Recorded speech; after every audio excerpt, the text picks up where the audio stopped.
રાજકોટના ગેમ ઝોનના અગ્નિકાંડ બાદ સફાળું જાગેલું ભાવનગરનું ફાયર વિભાગ કામે લાગ્યું છે અને પોતે કામ કરી રહ્યું છે તે દેખાડવા અનેક બિલ્ડિંગો અને કોમ્પ્લેક્સોને ફાયર સેફટી અંગેની નોટિસો આપવામાં આવી રહી છે અને આ નોટિસનું પાલન નહીં કરનારા સામે સીલિંગ સહિતની કાર્યવાહી કરવામાં આવી રહી છે, જે અંતર્ગત આજે વાઘાવાડી રોડ પર આવેલ 2 કોમ્પ્લેક્સમાં ફાયર સિસ્ટમ ન હોવાને કારણે બંને કોમ્પ્લેક્સને સીલ કરવામાં આવ્યા હતા.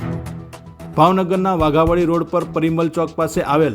શોપર્સ પોઈન્ટ અને શોપર્સ પ્લાઝા નામના 2 કોમ્પ્લેક્સમાં ફાયર સેફટી સિસ્ટમ ન હોવાથી ફાયર વિભાગ દ્વારા બંને કોમ્પ્લેક્સ ધારકોને નોટિસ આપવામાં આવી હતી. નોટિસ આપવા છતાં ફાયર સેફટી સિસ્ટમ અંગે કોઈ કાર્યવાહી કરવામાં ન આવતા આજે ફાયર વિભાગ દ્વારા બંને કોમ્પ્લેક્સોને સીલ કરવામાં આવ્યા હતા.